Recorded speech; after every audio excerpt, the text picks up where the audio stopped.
자, 이제 가정에 입력을 마쳤고요. 이번에는 이제 타임 인덱스로 넘어가겠습니다. 처음 시작할 때 설명을 이미 했지만 이 타임 인덱스라는 시트는 그 자체로 반드시 필요한 시트는 아니에요. 하지만 뒤에 나올 NOI, ISBS, CF 이런 것들 만들 때 각각의 셀에 들어가는 수식들을 굉장히 간단하고 간소하게 만들어주는 기능을 합니다. 앞에서 얘기했지만 뒤에 있는 시트에서 어떤 시간과 관련된 처리를 뭐 if나 그런 함수를 통해서 하지 말고 이렇게 타임 인덱스 만들어서 이제 활용하는 것을 권합니다. 지금도 그게 무슨 뜻인지 잘 이해가 안 되겠지만 해보면 압니다. 타임 인덱스는 가로는 시간이고요. 세로는 이제 온갖 항목입니다. 우리가 시간을 정해줄 필요가 있는 항목들. 그래서 여기에 항목들이 쭉 들어갈 텐데 이 가로의 시간을 여러 가지 방식으로 적어줄 거예요. 하나가 아니고. 먼저 제일 기본이 되는 시간의 변수는 이제 그 누적 월수입니다. 그냥 월이에요. 이게 지금 우리가 최초에 투자한 시점을 0이라고 치면 그 다음 달은 1, 그 다음 달은 2, 뭐 이런 식으로 가는 거예요. 근데 이제 누적 월수만 적어주지 말고 이제 누적 연수도 적어주는 게 좀 편합니다. 그러니까 1, 2, 3, 4, 5, 6, 7, 8, 9, 10, 11, 12까지는 1이고 그 다음에는 2고 이렇게 1년에 한 번씩 숫자가 올라가는 변수도 있는 게 좋고요. 그러면은 이제 기본이 되는 건 우리가 월이잖아요. 그 월에 대해서 날짜도 좀 적어주는 게 좋습니다. 시작일이 언제냐? 당연히 그 달에 1일이겠죠. 그 다음에 종료일이 언제냐? 그 달에 말일이겠죠. 그리고 그게 몇 년이냐? 그리고 몇 월이냐? 이것만도 숫자 따로 빼놓는 게 또 편합니다. 저걸 쓸 때가 있거든요. 그 다음에 이제 피스컬 이어로는 누적 연수가 이 누적 연수는 밑에 거는 이제 우리 캘린더 12개월의 1년인 그 연수고 이 피스컬 이어는 우리가 앞에서 이제 그 피스컬 이어 1년을 몇 개월이다 하고 정해줬잖아요. 그거에 따른 연으로 세면 이게 지금 몇 년째냐 하는 거예요. 그래서 제일 심플한 거는 이 누적 월수가 처음에 투자할 때는 0이고 그 다음부터 이제 1씩 올라가는 거죠. 그래서 이거는 이거 더하기 1 이제 이렇게 해서 오른쪽으로 쭉 끌 겁니다. 얼마나 길게 끄냐면 우리가 여기 투자 일정 잡을 때 기억하실 거예요. 보유 기간을 이제 정하는데 그때 최대 몇 년 이상은 적지 마세요 하는 식으로 이제 하자고 했습니다. 그래서 요거를 우리가 이제 미리 정해주자고 했는데 최대 10년 넘지 말자라고 한 거죠. 10년이면은 120개월이잖아요. 그러면은 우리가 이제 시트를 120개월은 최소 만들어 놔야 되는 거죠. 근데 실제로 만드는 거는 거기다가 12개월을 더 해야 됩니다. 보유 기간을 최대 10년으로 잡았으면 이 10년 말에 얼마에 팔릴지를 계산하려면 11년 차에 NOI가 필요하잖아요. 그러니까 더하기 1년만큼 이제 셀을 만들어 놔야 되는 거죠. 그랬는데 여기다가 막 15년 이렇게 입력하면은 이제 계산이 안 되겠죠. 그렇다고 이제 우리가 시트를 무한정 길게 만들 수는 없으니까 최대 얼마는 넘지 마세요 하고 이제 정해놓고 넉넉하게 여기서부터 그 TI 뒤에서부터의 모든 시트를 저 최대 기간을 커버할 수 있는 만큼으로 만들어 놓는 겁니다. 그러면은 누적 월수로는 11년까지 가려면은 132개월이죠. 이렇게 끌었더니 140, 이 132개월까지 이제 만들어 놓으면 이제 보유 기간 10년 이내의 것들은 다 커버할 수 있는 거죠. 이렇게 이제 미리 만들어 놓는 거예요. 그래서 그거보다 짧게 되면은 이제 시트의 내용이 다 채워지지 않고 뭐 좀 적게 채워질 거고 10년을 꽉 채우면 다 채워질 거고 뭐 그러는 겁니다. 이제 누적 월수가 나왔으면은 이제 여기서부터 이제 누적 연수 같은 거 하나하나 할 수 있어요. 그러니까 누적 연수는 월수를 나누기 12 한 다음에 이제 몫을 적으면 되죠. 근데 이제 소수점 없이 해야 되니까 그걸 쉽게 하는 요령은 이제 roundup이라는 함수를 쓰는 거예요. 는 이제 그 올림을 적는 거잖아요. 그러니까 자기 밑에 있는 이 월수를 나누기 12를 한 다음에 걔를 소수점 0자리, 그러니까 1단위까지 올림을 해주세요. 이제 이렇게 입력을 하면 0을 12로 나누면 0이니까 당연히 0이고 1을 12로 나누면 뭐 1보다 작으니까 1이고 0보다 크니까 이렇게 이제 12까지는 이제 1이 나올 거예요. 그리고 13이 되면은 이게 1점 얼마 되니까 이제 2가 되고 이렇게 이제 쭉 끌면은 이제 이 특정한 시점이 몇 년 차인가 하는 거를 얘가 나타내겠죠. 어떤 특정한 시점 아무 때나 잡았을 때 얘는 누적 월수로는 6개월이고 연으로 치면은 1년 차다 하는 거를 이제 볼 수 있게 되는 거예요. 그다음에 fiscal year는 요거하고 똑같은 논리로 만듭니다. 는 round up인데 그리고 이제 월수를 나눠주는데 12로 나누면 안 되고요. 캘린더는 12지만 피스컬 이어는 우리가 앞에서 정해준 게 있어요. 투자기구에서 우리가 회계 기간을 3, 6, 12 중에서 선택하시오 해가지고 몇 개월에 한 번씩 1년으로 볼 거냐 회계 1년으로 볼 거냐를 정했잖아요. 요걸로 나눠줘야죠. 콤마 0 해주면 됩니다. 근데 여기서 주의할 것은 여기서부터는 이제 달러를 굉장히 요령껏 잘 써야 돼요. 이게 끌 거잖아요. 132월 차까지. 근데 얘가 따라오면 안 되죠. 6개월로 정해준 것은 그거는 F4 해가지고 딱 고정시켜줘야 됩니다. 그래야 나중에 끌었을 때 문제가 없죠. 요것도 이제 끌어보면 6개월까지는 이제 1이고 7개월부터 2고 이제 13개월 넘어가면 3이고 이제 이렇게 입력이 되는 겁니다. 그러면은 우리가 매입을 하는 시점이 시작일이 언제냐 하는 거는 가정에 가서 이제 투자 일정 보고 해야죠. 그죠? 우리가 매입일이 7월 31일이니까 넣어주고 그 다음에 뭐 종료일은 뭐 이거와 같다.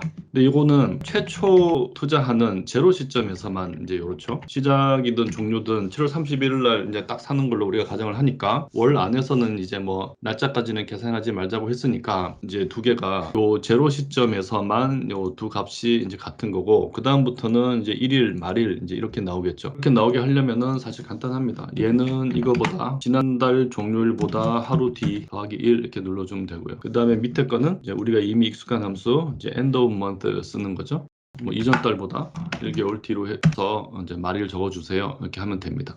이거를 이제 서식 복사를 하면 이제 그 달의 말일이 되는 거죠. 우리가 7월 31일 날 투자하자 했으니까 1월차는 8월 1일부터 8월 31일이 되겠죠. 그리고 지금 이 날짜가 종료일을 기준으로 이 날짜가 도대체 몇 년이냐 하는 거를 이제 숫자로 적어 놓고 싶으면 이제 year라는 함수를 쓰면 됩니다. 그러면은 숫자로 이제 2021만 딱 남습니다. 월은 당연히 month. 이 안에 이제 이 year와 month는 그 뒤에 이제 그 날짜 값이 이제 들어가야죠. 그러면은 거기서 연하고 월만 뽑아서 이렇게 표시해 주는 겁니다. 우리가 이제 저게 도대체 몇 년이지? 그러면 이때가 연도가 얼마지? 이런 걸 알고 싶을 때 이렇게 미리 적어 놓지 않으면 이 날짜 가지고 그때그때 또 이 함수를 써야 되죠. 그죠? 근데 이게 미리 이제 참조해서 쉽게 사용할 수 있도록 이렇게 이제 만들어 주는 거예요. 그래서 얘를 이렇게 쭉 끌어보면 한 1년 지나서 한 13개월 차 정도까지 한번 끌어보면 얘가 지금 오류가 있는지 없는지 하는 게 이제 좀 보이죠. 그리고 지금 이제 샵 기호로 나온 것들은 내용이 셀의 폭을 넘으면 엑셀에서 이렇게 나오잖아요.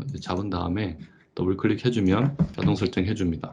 그래서 그 뒤에 것들을 이제 쭉 보면은 매달 8월, 9월, 10월, 11월 넘어가고 그 다음에 12월 31일에서 1월 30일로 넘어갔더니 연도가 넘어갔고 월도 다시 1월이 됐고 하는 것들을 보니까 아 크게 오류가 없구나 하는 게 이제 확인이 되면 얘들을 잡아서 끝까지 끄는 겁니다. 이때 셀 주소에 달러 표시 같은 게 이제 제대로 안 돼 있으면 이렇게 쭉 끌고 나면은 뭔가 이제 오류가 이제 심각하게 발생을 하겠죠.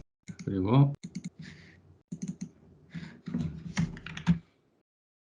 더니 끝나는 게 2032년 7월 31일이네요. 이게 이제 11년 뒤의 얘기죠. 32년이고 7월이고 이게 피스컬 이어로 22년 차, 캘린더로 11년 차, 132개월 모든 게 이제 제대로 입력이 됐구나 하는 걸 알 수 있는 거죠. 그래서 요거를 위에 이제 시간을 나타내는 변수로 얘를 딱 고정시켜 놓고 이제 밑에다가 온갖 이제 항목들을 넣어서 이 안에 그 항목에 해당하는 지출이나 수입이 있으면 1 아니면 0 이런 식으로 입력을 해주는 거예요. 근데 항목을 넣다 보면은 얘가 좀 칸이 더 필요할 수 있으니까 미리 이제 좀 넉넉하게 한 3칸 더 넣어놓겠습니다. 그리고 나서 요거는 위에 나오는 내용하고는 달리 이렇게 위에 그 축같이 들어가는 거니까 색깔을 좀 넣어서 눈에 확 띄게 테두리도 해주고 뭐 이렇게 처리를 하겠습니다. 네, 그리고 나서 여기에다가 이제 투자 일정에 대한 값들을 넣자, 뭐 매입일이 언제냐, 뭐 이런 것들을 이제 쫙 이제 내려가면서 이제 하는 거예요.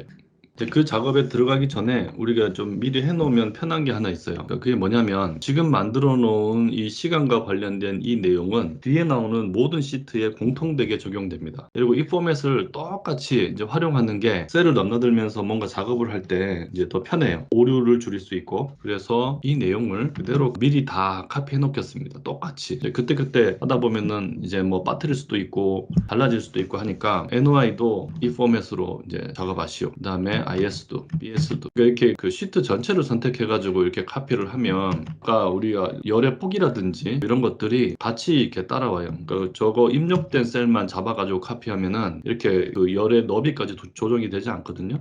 이렇게 이제 시트 복사를 해가지고 쭉 미리 붙여 놓으면 시트 복사할 때 이 에러가 난 이유는 내가 여기다 놓고 있기 때문이에요. 시트 복사할 때는 A1에다 놓고 써야 됩니다. 그러면은 아까 봤던 이 시간 변수의 값이 NOI, 그 다음에 손익계산서, 대차대조표, 현금흐름표까지 다 똑같이 사용이 돼요. 물론 이 피스컬 이어로 가면은 이 위에 게 조금 바뀌어요. 그래도 어쨌든 이 표시 형식을 그대로 활용할 거기 때문에 나중에 이제 바꾼다고 치고 일단 카피를 다 해놨습니다. 이렇게 이제 뒤에 것까지 미리 다 처리해 놓는 게 좀 작업을 실수 없이 하는 요령이고요. 그런 다음에 우리가 이제 뭔가를 막 밑으로 입력하면서 오른쪽으로 132까지 계속 드래그하는 그런 작업을 할 텐데, 그때 위에 날짜가 저렇게 넘어가서 안 보이면 좀 불편하잖아요. 그래서 틀 고정을 하도록 하겠습니다. 틀 고정을 언제로 하냐면, 그것도 자기가 하기 나름인데 왼쪽에 변수는 다 보이는 정도는 해야 되죠. 근데 저는 투자하는 시점의 값을까지 보이게 틀 고정하는 거를 선호합니다. 그러면은 여기다가 잡고 보기로 가서 틀 고정을 누르면 틀 고정이 있죠. 이걸 딱 클릭해주면 내가 스크롤을 밑으로 아무리 해도 저 위에 거는 움직이지 않고, 오른쪽으로 드래그를 아무리 길게 해도 왼쪽에 이제 항목 이름은 없어지지 않죠. 이렇게 해놓고 작업을 하면 이제 편합니다. 뒤에 있는 시트도 다 마찬가지예요. 할 때 그렇게 할 겁니다. 자, 그러면 우리가 어떤 시간을 이제 정해줘야 되나 했을 때, 제일 기본은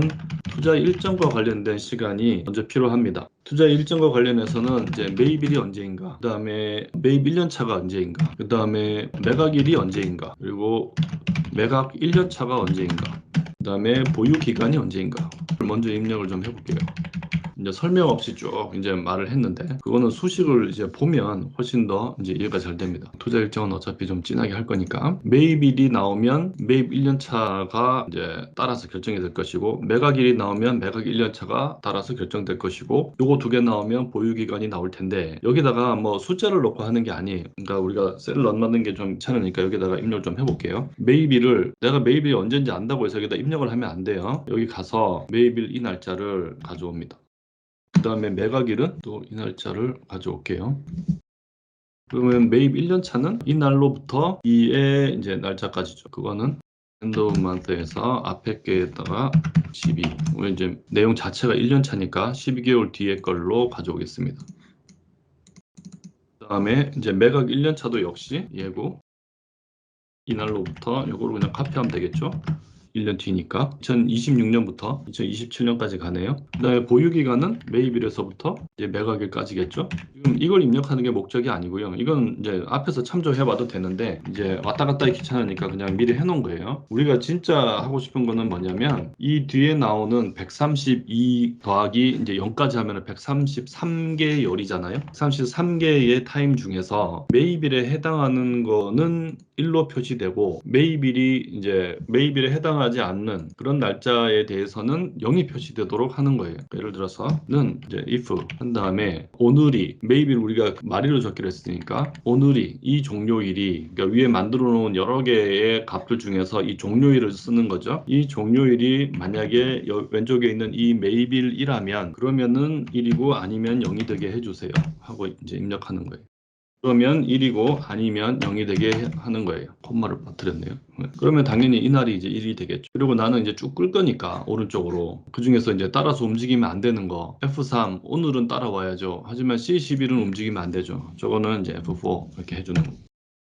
그 다음에 두 번째는 매입 1년차가 이제 언제인가 하는 겁니다. 매입 1년차는 매입일 말고 8월 1일부터죠. 2021년 8월 1일부터 12개월에 해당하는 것들은 1이 되고 나머지는 0이 되게 하고 싶어요. 그런 값을 넣어줘야 됩니다. 그러면은 이거 역시 는 해가지고 이번에는 if 문을 쓰지 않고 한번 해볼게요. 괄호를 열고 2, 3으로 갑니다. 오늘이 크다 보다 매입 1보다, 매입일이 지금 7월 31일로 돼 있잖아요. 매입일보다 이제 크냐 하고 이제 묻는 거예요. 그리고 이제 괄호를 닫으면, 괄호는 이제 해도 되고 안 해도 되는데 이렇게 해놓고 만약에 엔터를 쳐볼게요. 그러면은 지금 값이 이제 false라고 나왔죠. 저 false라는 게 뭐냐면 엑셀에서 아닙니다 하는 뜻이에요. 그러니까 오늘이 if문을 쓰지 않는다는 거에서부터 교수님이 다시 좀 설명할게요. 차근차근. if문 대신 이제 논리 함수를 쓸 거예요. 그 논리 함수라는 것은 뭐 1이 0보다 크냐, 0이 1보다 크냐 이런 걸 묻는 거예요. 그러니까 물었을 때 그게 맞으면 true, 틀리면 false라는 거를 이제 나타나게 합니다. 그러니까 보일 때는 true와 false로 보이지만 숫자로는 그게 1하고 0으로 엑셀은 이제 딱 가지고 있어요. 그래서 만약에 는 해서 오늘이 매입일보다 크냐 하고 이제 묻는 거죠. 그래서 엔터를 딱 치면 크지 않잖아요. 같은 날이잖아요. 그러면 이제 false 이렇게 돌려줍니다. 이 false라는 것은 숫자로는 지금 엑셀은 0을 속에다가 딱 간직하고 있어요. 그 다음에 동시에 하나를 더 물을 겁니다. 를 딱 치고 곱하기 이제 뭘 또 묻냐면은 오늘이 매입 1년차가 되는 이날보다 작거나 같냐 하는 걸 또 물을 거예요. 오늘이 작거나 같다.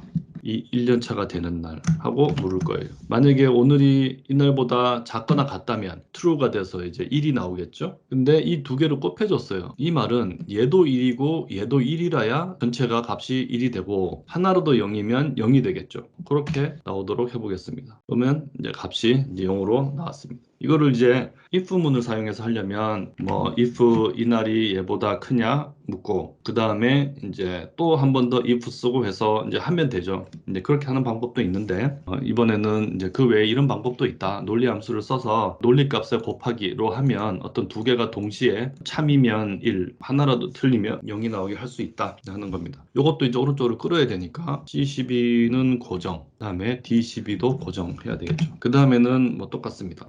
해서 if 이 오늘이 매각일과 같냐 이제 하고 물어보는 거죠. 근데 이제 이런 게 반복적으로 작업이 될 것 같으면 이건 그냥 단순히 요령인데요. 여기서 이제 오늘을 묻는 위에서 maybe를 물을 때 오늘을 묻는 거를 오른쪽으로 끌면 따라가지만 밑으로는 따라가지 마 하고 숫자에만 달러를 이제 붙여 놓는 거죠. 그러고서는 이제 얘를 카피하면 카피된 셀에서는 밑으로 내려왔지만 얘는 내려오지 않고 얘를 달러를 주기 전에 했었어야 되는데 그러면 그 설명 생략하겠습니다. 무슨 말을 하려는지를 알겠죠? 카피하는 게 좀 더 편하니까 잘 처리해서 이제 카피하는 식으로 하면 더 쉽다 하는 얘기를 하려고 했던 건데 여기서는 그냥 원래대로는 해서 역시 if 해가지고 오늘이 매각일인가 물어서 맞으면 1 아니면 0 이렇게 이제 입력을 하는 거죠. 그러면 여기서는 당연히 0이 나오겠죠. 그 다음에 역시 또 비슷한 처리를 합니다. 는 해서 오늘이 매각 1년차의 전날보다 크냐 하는 것도 한번 물어보고 거기다가 곱하기 오늘이 같으냐 1년차가 끝나는 날이랑 이제 이걸 물어보고 둘 다 충족이 되면 이제 1이 되겠죠. 여기서도 C14와 D14는 고정입니다. 그리고 이제 보유기간 일로 가도 역시 마찬가지죠. 지금 같은 작업을 계속 이제 반복을 하고 있어요. 익숙해지셔야 됩니다. 오늘이 날보다 그 다음에 곱하기 오늘이 나 같다 끝나는 날보다 이렇게 해주는 거죠. 그리고 얘는 역시 고정입니다.